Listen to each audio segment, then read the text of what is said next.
You've seen the flashy, often ineffective tricks of dark psychology on YouTube now. It's time for the genuine 30 dark psychology tricks that are backed by science and actually deliver results. These tricks are highly manipulative. The strategies described are designed to influence others in subtle and potentially deceptive ways. While they can be effective, they should be used with extreme caution. Misusing these techniques can damage relationships, undermine trust, and lead to ethical concerns. Trick number 1: name drop. Picture yourself in a crowded room with lots of people talking and moving around. If you want to get your friends' attention, instead of waving your arms or shouting, just use their name. For example, say, "Hey Sarah," over here. When people hear their own name, they instantly pay attention. Using someone's name makes it easier to connect with them and shows that you are speaking directly to them. It also makes the interaction more personal and effective. By calling out their name, you help them notice you in the crowd, making your communication smoother and more direct. Trick number 2: reflective listening. When talking to someone, if you want them to feel understood, use reflective listening. This means repeating back what they've said, but in your own words. For example, if someone says they are stressed about a new project, you might say, "So you're feeling overwhelmed because of the new project, right?" This helps show that you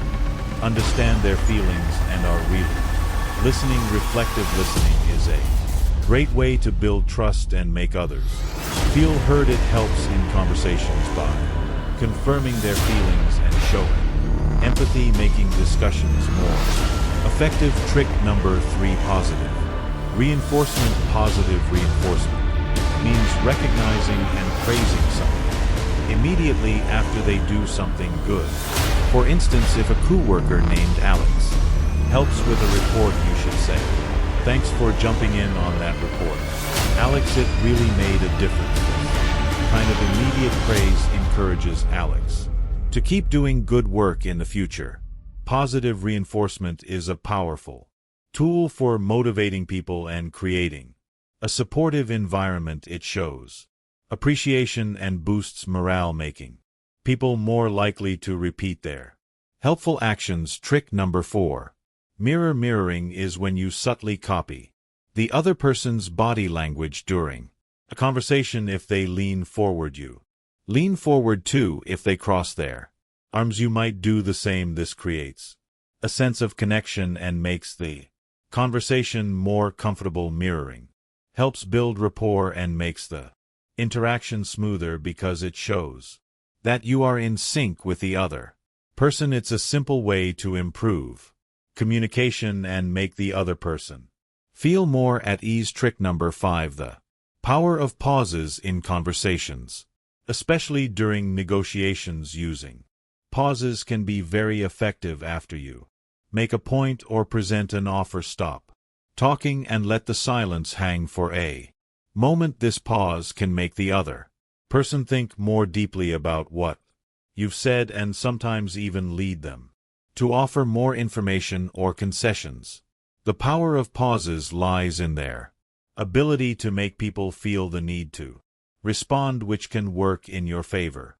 It's a useful technique for gaining an advantage and encouraging more thoughtful responses. Trick number 6: anchoring. Anchoring is a technique where you start with a high number or extreme position in a negotiation to set a reference point. For example, if you are negotiating a salary and start by asking for a high amount, it sets the stage for the discussion. The other party's counter offer might be closer to what you actually want. Anchoring works because people often base their decisions on the initial number or position presented. It's a useful strategy for making your actual request seem more reasonable compared to the starting point. Trick number 7: the door in the face. The door in the face technique involves starting with a big request that you expect to be turned down and then following up with a smaller, more reasonable request. For example, if you Ask someone to donate $100 and they refuse you, then ask for $10 instead. This method works because after rejecting the larger request, people are more likely to agree to the smaller one. It leverages the feeling of obligation to agree to the second request after turning down the first one. This technique is effective in various situations such as fundraising or making requests. Trick number 8. Foot in the door. The foot in the door technique involves starting with a small request that is easy to agree to and then following up with a larger request. For example, you might first ask someone to help you carry a book, and once they agree, you can then ask them to help with a larger box. This approach works because once people agree to a small request, they are more likely to agree to a larger one later. It relies on the principle of commitment, where agreeing to a small request makes them feel more inclined to say yes to bigger requests. Trick number 9. Social proof.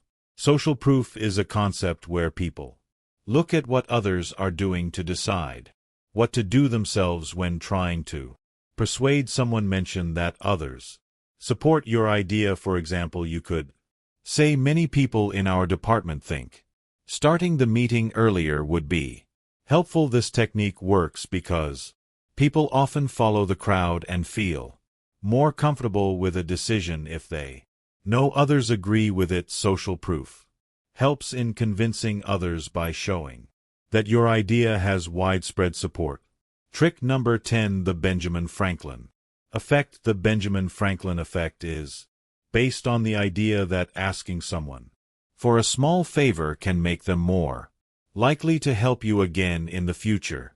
If you ask someone to borrow a book and they agree, they might be more willing to help you with future requests. This effect works because doing a favor makes people feel good about themselves and more willing to do more for you. It's a way to build positive relationships and encourage ongoing help by leveraging the good we created from small acts of kindness. Trick number 11. The scarcity principle. The scarcity principle involves highlighting the limited availability of something to increase its perceived value. For example, if you're selling tickets to an event, you might say, these tickets are selling out fast, you should grab yours while they last. This statement creates a sense of urgency and makes people feel they need to act quickly to avoid missing out. By emphasizing that something is in limited supply, you make it seem more valuable and desirable. This trick is effective in marketing and sales because it taps into the fear of missing out, encouraging people to make decisions faster and often with less deliberation. Trick number 12. Emotional labeling. Emotional labeling is a technique used to identify and acknowledge the emotions of others, especially during a heated discussion. For instance, if someone appears upset, you might say, you seem really frustrated right now. By naming their emotion, you show that you are paying attention and that you understand how they feel. This can help calm the situation because it demonstrates empathy and can diffuse tension. Emotional labeling helps in making people feel validated and heard, which often leads to more constructive conversations and resolutions. Trick number 13. The reciprocity norm. The reciprocity norm is based on the idea that when you give something small like a compliment or a small gift, people feel a sense of obligation to return the favor. For example, if you give someone a piece of candy or a sincere compliment, they might be more inclined to help you out in return or do something nice for you. This social norm relies on the principle that people want to reciprocate kindness and maintain balance in their interactions. Using this trick can help build goodwill and strengthen relationships by encouraging mutual support and cooperation. Trick number 14. The Zinnik effect. The Zinnik effect is the tendency for people to remember unfinished tasks better than completed ones. To use this effect, you can leave something open-ended to keep others interested. For example, you might say, I have a great idea for the project, but I'll tell you more about it tomorrow. This approach creates curiosity and keeps the other person thinking about what's to come. By not providing all the details at once, you maintain their attention and increase their anticipation for the follow-up information. Trick number 15. Pacing and leading. Pacing and leading is a technique where you start by matching the other person's behavior or pace in a conversation and then gradually guide them to your desired topic or tone. For example, if someone is speaking slowly and thoughtfully, you start by mirroring their pace and then slowly shift to a faster or different rhythm as you guide the conversation. This technique makes transitions feel more natural and helps in building rapport. By initially aligning with their behavior, you create a sense of connection and make it easier to lead the conversation in a direction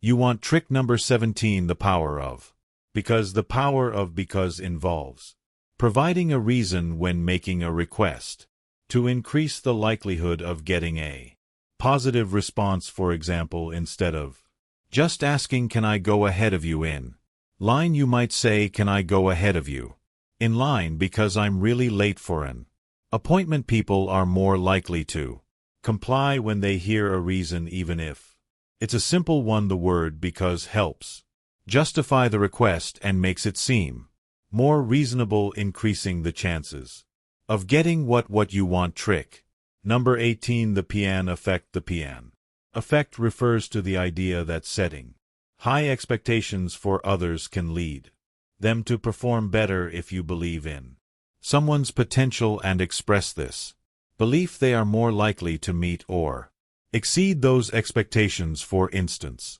telling a team member, I know you can handle this project excellently, can boost their confidence and drive them to achieve better results. By setting high standards and showing faith in their abilities, you encourage people to rise to the challenge and perform at their best. Trick number 19. Reframing failure. Reframing failure involves changing the way you view and present mistakes or setbacks. Instead of focusing on the negative aspects, you frame them as opportunities for growth. For example, if someone makes a mistake, you might say, this setback is actually a great chance to improve our approach and get even better results. By reframing failure in a positive light, you help people learn from their mistakes and stay motivated. This approach encourages a growth mindset and resilience by viewing challenges as learning experiences rather than just failures. Trick number 20. The halo effect. The halo effect is the tendency for a positive impression of someone in one area to influence how you view them overall. For instance, if you highlight a person's positive trait early on, such as saying you have a great eye for detail, it can make others view them more favorably in other aspects as well. This positive first impression can shape how people perceive their overall abilities and character. By focusing on and praising a positive quality, you create a favorable impression that can enhance how others see and respond to the person. Trick number 21. Time constraints. Using time constraints can be a powerful way to prompt quicker decisions. For example, if you need someone to make a decision fast, you might say, I need to know by the end of the day. By setting a deadline, you create a sense of urgency that encourages the other person to act more quickly. Time constraints can help speed up responses and keep things moving when decisions are needed promptly. This tactic works by making the time available seem limited, which can push people to prioritize and take action sooner rather than later. Trick number 22. Perspective taking. Perspective taking involves asking someone to consider a situation from another viewpoint. For example, you might say, imagine how our clients feel when they encounter this issue. How can we improve their experience encouraging others to see things from a different perspective helps them understand the broader impact and can lead to more thoughtful solutions. This approach can be especially useful in problem solving and improving customer service as it fosters empathy and a deeper understanding of the issue at hand. Trick number 23. The contrast principle. The contrast principle involves placing two different items or ideas next to each other to highlight their differences. For example, you might say this model cost $500, but this one is only $300 by presenting a more expensive option first. The second option appears more attractive in comparison. This technique works because people often make judgments based on relative comparisons rather than absolute values. By using contrast, you can make the more favorable option seem like a better deal. Trick number 24. The IKEA effect. The IKEA effect is the tendency for people to value things more highly if they have put effort into creating them. For example, if you want people to be more invested in a project, you might involve them in the process by saying, "Could you help me brainstorm ideas for this?"